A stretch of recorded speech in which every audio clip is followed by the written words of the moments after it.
Welcome to Gospel Tangents, the best source for Mormon history, science, and theology. I'm Rick Bennett. We've been talking a lot about atonement theories lately. Of course, recently I talked with Reverend Willie from the Lutheran Church. In the past, I've talked to Terrell Givens and Paul Toscano about their views on the atonement theories, and as well as Dr. Chris Thomas from the Pentecostal Church. So what I thought I would do is I'd put together this little episode on atonement theories. I've got a link here for the other references to atonement theories. It's been kind of a fun topic to discuss lately. And I wanted to just have this kind of shorter segment with Reverend Willie Grills. And then you can compare with Paul Toscano and Terrell Givens and Chris Thomas on kind of different views of the atonement. So anyway, check out our conversation. Another thing that I wanted to talk to you about was atonement theory. I've got an interview with Paul Toscano. He's definitely not a mainstream LDS belief on atonement theories, but there are 5 theories that I look at on the great expert website Wikipedia. Yeah. I just wanted to run these by you and see where Lutheranism fits in. I think I know the answer, but so there's 5 basic ones: moral influence, ransom, satisfaction, penal substitution, and governmental. First of all, are you familiar with those 5 different types? I'm familiar with most of them. Moral influence, ransom, Christus Victor, satisfaction theory, governmental. The governmental theory is basically just, that's more of a Methodist thing, I think. But, I'm familiar with most of them. Okay. Can you give us a very brief, what's moral influence? What does that mean as far as atonement theory? Yeah, moral influence is going to be that Jesus Christ came about in order to bring about a positive change in humanity. So the moral change comes about through his teachings. He's doing this to be a good example to us. I mean, yes, of course Jesus is an example, but I think that really is an injustice to the atonement, to say that it's just an example. Okay. That it's just a very vivid example of taking up your cross. I will say that while there is one theory that sort of dominates most of Protestant theology, I think as a Lutheran there are aspects of most of these that we can embrace. So we've got moral influence theory, ransom theory would be another one. That's a very early one. It's the idea. So Christ comes to die as a ransom for the sins of the world. So the question is, it's a ransom sacrifice, but the debate is the ransom paid to the devil, or is the ransom paid to God the Father? And you can kind of see a more traditional penal view of the atonement coming out of that, right? Mm-hmm. That satisfaction need to be made, a payment need to be made. So who is the payment made to? Is it God or the devil? That would be the debate. So the idea is, so Adam and Eve fall. In their fall, they turn humanity over to the devil. So we have to give the devil something to, as a ransom. That would be problematic for me. But I think if you're paying the ransom, which does have an Old Testament precedent, to God, then it makes more sense. I guess I'm just uncomfortable with paying anything to the devil. Me too. Right? So Christus Victor, some would say that Christus, and I don't know if I'm going off the same list of you, I'm just kind of going down through here. I think so. Some would Christus Victor would be a very popular one throughout the history of the church, and that is essentially that Christ dies to defeat the powers of sin, death, and the devil, and to free mankind from bondage. Every Christian kind of has to agree with this to one degree or another. That in his death, he has conquered the devil. The devil is very much defeated now, and that will be made clear very soon. And he has opened wide the gates of heaven and knocked down the gates of hell and of the dead. And so Christ, we believe that in the Apostles' Creed that Christ descended into hell, that Christ descends into hell, into the abode of the dead, to declare victory over the demons and to inaugurate the kingdom of salvation. So that's very much part of the Christus Victor theory. The satisfaction theory and the penal substitutionary theory I'll kind of take together. But the penal substitutionary one is basically the one where Christ is punished for the sins of the world. And justice had to be made. That the law of God had to be perfectly fulfilled. Christ does that on our behalf. In doing so, then, through his means, he is able to exchange his righteousness for our unrighteousness. So Christ takes upon our unrighteousness and atones for it, and in exchange gives us his righteousness. And the issue people have with the satisfaction theory or the penal substitutionary theory is they don't like the idea of Jesus being punished for sins that aren't his own, or for God punishing him. And I realize that that's a difficult thing for people to understand, and I'm sympathetic with that. I understand why people would see that as bad, but we also understand that Christ willingly does this, that this is a gracious act, and that in that atonement theory, justice must be made, and righteousness must be fulfilled. I mean, Christ even himself says he must fulfill all righteousness, and so we need that, and so that is why Christ does it, and he does it willingly. But I think the issue people have is that the Father is punishing him. Is kind of how they see it. And, yeah. I mean, is that your objection? That's my. You already knew I might have an objection on that one, but yes, that's true. Okay. We'll finish the summary and then we'll dive into the more details there. Yeah. So you have the governmental theory, which is similar to the penal substitutionary theory, and really I'm trying to really think about how it really differs here. And I think it's mostly because Christ only dies for the church in a judicial way. It's something a little bit strange here. So that's my very insufficient summary of the governmental theory. Then there's the scapegoat theory, which is very similar to ransom theory and penal substitutionary atonement. Right. The sins are laid upon the scapegoat, so the sins are laid upon Christ, and Christ takes them. The scapegoat stuff's also very interesting because of who the scapegoat goes out to, but we won't get into that. All right, so thank you. That's a very nice summary. So, so as far as how the Lutheran Church looks at it, what do you lean towards? I think that in most of our preaching, undoubtedly, penal substitutionary atonement dominates. However, Christus Victor is very powerful too. If you go and listen to my sermons, you'll see, both of those, but I would probably argue that Christus Victor, that defeat of sin, death, and the devil, is really what is highlighted. I do believe that's what the world needs to hear more nowadays, because if I go and tell someone that you need to have your sins forgiven, and Christ has to suffer for it, we're dealing with people who have no concept of what sin even means. We have to do a very basic thing. And okay, so what's the big deal? I sin. Well, sin is an enemy. Sin is something that destroys you. The devil is an enemy that is seeking only what is worse for you. The world, which is in bondage to sin, to explain those things and then show how Christ breaks those chains, I think is very important. I think it's very powerful. I mean, it's biblical, so we need to preach that. That Christ has trampled all of his enemies, and that Christ has come to free you from those things. Not just free you from vices, again, but to free you from that which kills you, that which is sin, that frees you from the curse, that he has destroyed that. So both of those two would come to dominate, but you'll find some from a lot of the different theories pulled in. But those two would be the two dominant themes. And I guess my issue, because I think in a lot of ways, LDS would have similar beliefs with what you just said, kind of Christus Victor and penal substitution. The Scripture does bring to my mind, can mercy rob justice?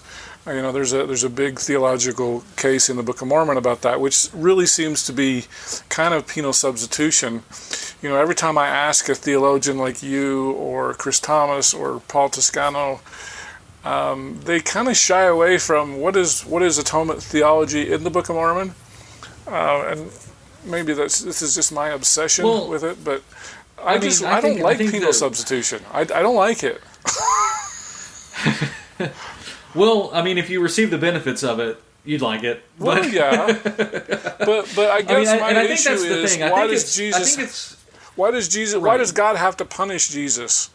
You know, for my sins. Well, what did Jesus do to? What did Jesus? Well, what is any sacrificial lamb in the Old Testament? What is a turtle dove? What do they do? I think it's barbaric. It's awful. I hate it. I think it's Stone Age thinking. Well, yeah, but I would caution with that thinking because it was instituted by God, and now you might disagree with that. Well, see, I would argue with that is that I don't think mankind understands God very well, and man probably misinterpreted what God really wanted. That would be my thing. And that God let it go. Yeah, yeah, but see that would be the presupposition there. But I would presuppose that the scriptures are that they say what they mean and that they're accurate and inerrant. And I don't mean to say, I'm not trying to put words in your mouth or anything like that. But I mean the scriptures present this as God setting up this system. We also believe that all of the Old Testament system is a type of Christ. So that Christ does appear in the Old Testament in these theophanies, but everything points and testifies to Christ. So the whole temple system for us is pointing toward that great and final sacrifice of Christ, and so it is meant to point us toward that. I think that part of the severity of the sacrifices is meant to show us just how serious sin is. The wages of sin is death. And so that as we stray further from God, this is meant to show us, just what that means. So if we can look at it as God is teaching us, and you can say teaching us through the lens of culture if you want, but if God is actually teaching us through that, and is ultimately going to bring about good, then there is a purpose behind it. It's kind of like anything that's difficult or what we would see as barbaric. God doesn't permit it and certainly doesn't establish it without a much higher purpose. I mean, I just look at the whole Old Testament. Yeah. I hate to say this because it sounds blasphemous, but sometimes God's a jerk, I mean, yeah, I wouldn't say he's a jerk. Sometimes God is rather stern, to put it lightly. But wipe out the whole village. The walls come tumbling down. Everybody died. Kill all the cattle. Everything. When God makes a point, God of love. But that same God saw his people through the wilderness, and that same God showed mercy to many, and that same God, the God of Abraham, Isaac, and Jacob, has now brought about the salvation of the entire world. So for all of that, it ultimately ends in mercy. The same God flew a couple of planes into the World Trade Center, though, right? No, two pilots. You can take it that way, and people do. That's my issue. Is that God's a jerk? I don't want to worship that God. Who or if we take it in a Mormon context, God came to the Lafferty brothers and said, "Hey, you got to kill Brenda Lafferty and her daughter or the baby." I don't remember if it was a boy or girl. Right. Yeah. That God, I don't like that guy. He's a jerk. I would rather. I literally would rather go to hell if that's what God required of me. But here's the thing. But just because someone says that, because we're dealing with two different things now. So the Scripture, which attributes things directly to God, to supposed revelations where people are doing it in the name of God, and that's the rub. Who has the right voice? By what standard? And that's where the rub is. Neither you or I believe that God told the Lafferty brothers to kill that woman and her baby. Right. I don't think so. Anyway. And I don't think that he told those Muslims to fly into the World Trade Center. Of course not. But I question whether God said, walk around Jericho 7 times and kill everybody there. Right, but I question that God. Yeah. I know that's the biblical interpretation and the standard traditional thing. I understand that. Yeah. But to me, that is just the same bad projection as the Muslims who flew into the World Trade Center. Right. But God does predict a lot of this, that people would say this, and his answer is essentially, I'm God, and don't question me. But See, at the same time, but it's not satisfactory, right? No, it's not like at a all. lot of people. Because here's the thing: Joseph Smith can say, "I believe God told me to practice polygamy," and I'm pretty sure you would say, "I don't think that was a true revelation of God," and I have a big question about that.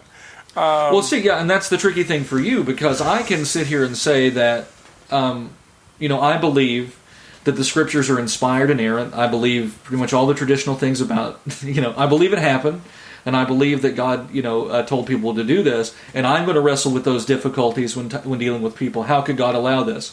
From a bit of a different angle, now than someone who believes in continuing revelation, because you're dealing with it in a live way. I'm looking back at the historical record, and you have to deal with it in. I mean, you would have an issue with polygamy, but you would also believe that Joseph Smith is a prophet, correct? Yeah, but I can name a lot of bad things a lot of biblical prophets did that were awful. Abraham, number one. Right. I got lots of problems with Abraham. Right, but that's the apologetic there. I think that the real issue, if we want to talk about prophecy, would be, do these prophecies come to pass, more than the moral character? Because if we're looking at people's moral character in the Bible, outside of Jesus Christ, nobody comes out clean. Right.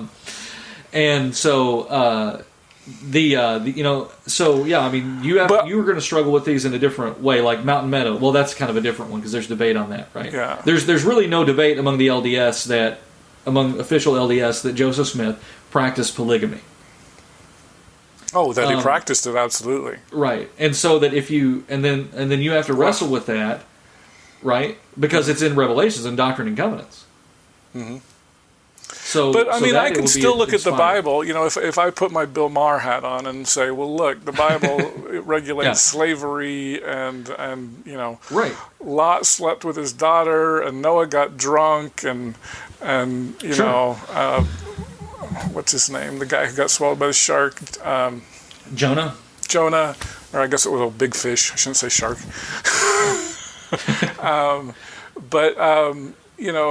Jonah was a racist." Well, Abraham threw his polygamous wife and kid out to die in the desert. But God provides for them in the desert. You don't forget, God provides for them. But what kind of a Christian? And I know it's not Christian, but what kind of a Christian is Abraham to mistreat somebody so badly? And Jacob steals the birthright from Esau, and I mean, there's so much dysfunction in the Bible that I'm saying, hey, Joseph Smith's not that different. But that's good news for you and me, because if so great a sinners like them can be redeemed, and if God can bring about the Savior of the world through their lineage, I mean, this is what God works with. God is working through sinful people. And it's very ugly, and history is ugly. And God is working beautiful things even through the ugliness. And that's what we have to look through. I mean, if we can choose to look around the world today, and I think the racist stuff and the slavery stuff is a bit conditioned too by the time in which we live. I mean, Paul himself says all Cretans are liars. But if I said all people from Ohio are liars, I would probably get in some mild trouble for that, right? For all people, So there are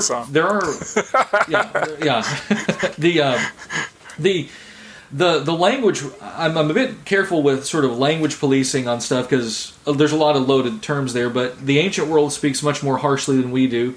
The 16th century people speak a lot more harshly than we do. And even look at the way that you've seen Christians in the 19th century dialogue. It's a lot more pointed than it would be today. So we've got a bit of a cultural softening as far as our discourse. But go back through all of these dark things in the Scriptures, and you do find God working in and through them. And that to me is something we have to see, that God's not working through perfect people. God is working to bring about the salvation of the world through a sinful mass, and He works good out of it. And that's a beautiful thing. Well, I like that thought. It's just, I feel like when talking with Protestants in particular, they can look at Joseph Smith's polygamy as this horrible thing, and the Danites is this horrible thing. And I'm like, have you read the Bible? Yeah, the Danites. Have you really read the Bible? The Nauvoo Legion, the Danites, those things are a little bit tricky for me because, I choose to read that record. A lot of the Danites are different. We can talk about those separately, but Joseph Smith, the early Mormons are portrayed as some kind of conquering military force, but a lot of that is built up in reaction to persecution. And if we're being fair, and I think I talk about this in the episodes, regardless of where you fall theologically, they were treated rather violently by some people, and so we don't want to condone that. Well, cool. I'm trying to remember what else we need to talk about. Do you have any questions for me? We haven't talked about the word of wisdom. I think that's your thing, right? Yeah, let's. Well, I got one question, then we'll talk about word of wisdom. So it was all the way back in Atonement, and I didn't get to ask it. Okay. This is something that's always confused me. Now, when I read theology, I like a good systematic, so I'll still pull out Mormon doctrine and to try to figure out, even though it's outdated. And I feel like sometimes maybe when the LDS theologians today, I feel like they maybe soften or kind of fudge a little bit on clearer statements. So the Atonement's always been interesting. So if you look at a lot of anti-Mormon tracts, they'll say that Mormons only believe the Atonement happened in Gethsemane. But that doesn't seem to be the case when I hear, like, say, back to Bruce McConkie. You look at Bruce McConkie's, what I'll call it, the final testimony. He says, I testify that Christ, atoned at Gethsemane and Golgotha. So, all the theories aside, where do you believe that the atonement happened? How does Gethsemane figure into that, I guess, is my question. Because we don't believe that it really happened, at Gethsemane. When you're talking about the atonement as far as the price that he paid for our sins, is that what you're saying? Yeah, it's typically pictured as Christ's atonement either happens or begins at Golgotha. Well, at Gethsemane. Of course, it happened at Golgotha. or am I bumping into folk Mormonism? I just want to reject all the penal substitution and ransom theory altogether, because it's just, to me, it's so barbaric and awful. I would much rather talk about moral influence or Christus Victor. To me, those are much more appealing. But because I just feel like the LDS Church is very tied to penal substitution, and I don't like it. So, to answer your question, what's the official thing, not what's my thing? The official thing, not the Benedite position. Yeah, I'm much more of a Christus Victor and a moral influencer view of atonement, and I like it way better. And so I hate this question. I'll just say, but yeah, from the quote unquote official, I kind of, and I hate to say this because I disagree with Bruce R. McConkie a lot, but I kind of think he might be right on that one. Kind of a combination of on the cross and in the garden, where. And to me, this is so barbaric. Once again, this is why I don't like penal substitution. That Jesus bled from every pore as he's praying in the garden. That's horrible. Like, what kind of a God would do that? Like, Jesus, I'm going to make you bleed from every pore because you got to pay for everybody's sins. I don't like it. Well, and then see, there's an ontological difference here with the way we view God, too, because we're Trinitarian. We believe in one God. United, three persons, same divine essence. You're dealing with two different beings of flesh and bone, and two different. And so I think that colors that a little bit too. That there's a potential, perhaps, in Mormon theology for a disagreement between the Father and the Son. Not that you officially teach that, but at least it's theoretically possible. But we believe that God is one, and you would have. The Father and the Son are not one. Maybe one in purpose, I understand that, but not one in essence or being. Well, so go ahead. Yeah. No, go ahead. So, my whole thing is, and I'd love to get into a kind of a Trinity thing, because I think I love the Godhead because to me, it's so much more understandable than the Trinity. And I think you and I have talked about that Lutheran satire website, which is, I think is awesome. Yeah. That talks about the Trinity. That guy he is part of our denomination, by the way. Yeah. So that's hilarious. Come on, Patrick. Yeah, well, at least hey, you can take jokes well. So that's. I'm gonna have to see if I can get permission to show that because I think it's hilarious. Do you know who? We'll talk after. I'll see if you can give me some permission to use that because I think it's so hilarious. Yeah, I don't think you'll have a problem using that. Oh, really? Well, that'd be cool. Yeah, I'm sure Hans will be fine with that. Because let me ask you this, because I think Chris Thomas said this, and I would suspect Lutherans are the same as Pentecostals in this respect, that don't most your average run-of-the-mill Lutherans think of the Trinity as dualism? Okay, you're gonna have to define what you mean by dualism. Or modalism. Modalism. Yes. Okay. No. Okay. Now I'm going to say no. Lutherans don't think of it as modalism. We're very big on catechesis. What happens is people are sloppy with their language, and I think a lot of people, because of that, are when they try to explain the Trinity, come across as modalists. Mm-hmm. That's what he's saying. And I mean, you have what appears to me as modalism in the Book of Mormon, by the way. Mm-hmm. Paul Toscano can agree with you. I haven't published that yet, but it will probably be published before you see this. You'll have to check out my Paul Toscano. You can tell that the theological development of Mormonism hasn't happened at the time. Like, to me, a lot of what's coming out of the Book of Mormon, it feels much more closer to a traditional Christian position than what developed, certainly by King Follett, right? Right. By the King Follett discourse, things are out there. No, some people are very sloppy in their formulation of the Trinity. The Trinity is a mystery, and it's not a tight, logical thing like what people want to make it into. Dr. Millett does say it's hard to unite around a mystery. That's one of his defenses of Mormon theology versus traditional Christian, traditional Trinitarian theology. And I'm like, well, that's not really an argument, though. I think that God, yes, He is above us. We're not the same as Him, and yet He does take on human flesh. God does become man. He suffers so that He can understand us. So there is a relatability there. God understands us much more than we can really understand Him, but I'm getting out in the weeds here. So I'll give you an example. Sometimes people try to teach... so modalism, for those that don't know, is the idea that God is sort of sometimes the Father, He'll manifest as the Son, He'll manifest as the Holy Ghost. He operates in modes, and we don't believe that. So some people will say, "Oh, the Trinity is like steam, or steam, water, and ice." Yeah, well, that's modalism. That's not the Trinity. Yeah. An egg would fail too, because that ends up being, I don't know, sort of tritheism, I guess. That might be closer to your position. I mean, you would accept a tritheism, right? I'm not sure what you mean by tritheism. That there are more. Okay, well, in this case, you would God's say that an embryo. Is that what you're saying? No. Well, at one point we believe he was, because in the womb of the Virgin Mary, there is God the Son, right? Mm-hmm. So he is present there. But see, okay, this is Trinitarian theology. I keep going off on tangents here, but fitting for the name of the show. Exactly. But you would believe that the Father and the Son are two separate gods. Two separate beings, and yes. Two separate beings, and the Holy Ghost. We don't want to be too polytheistic here. And I know there was the whole... Yeah. In fact, I had a big conversation with Paul Toscano about homoousios versus homoiousios.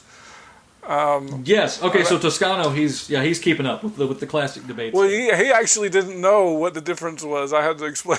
I was surprised. And that's tell us the difference between homoousios and homoiousios. Okay. Because that was a big debate in the early Christian church, right? Yes. Okay. So homoousios versus homoiousios is the difference between it's literally one iota, right? Exactly. Okay, how do I explain this for people who have never who don't understand the Trinity? Yeah, let me.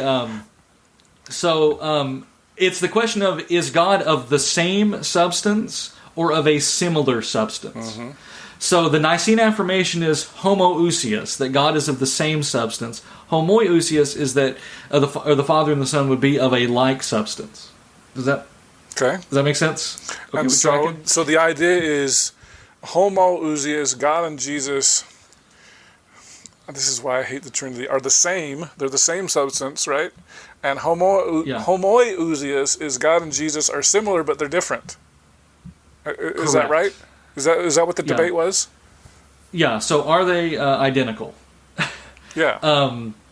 So we say in the Nicene Creed that they are of the same substance, not of a like substance. So that, for example, we would say that the God of the Old Testament is Jesus. Now you would say that too, but in a different way. You would say that Jehovah is Jesus, right? Yeah. The old God. Yeah, we would say that too. But in a different way, because we believe there's one God. So that the pillar in the cloud in the Old Testament, that's Christ. That's the same God. So that they are of the same substance. We believe that He is begotten, not made, being of one substance with the Father, by whom all things were made. So that that the Son is eternally begotten of the Father, but He is not a created being. And so, whereas in Mormon theology, Jesus would be a created being.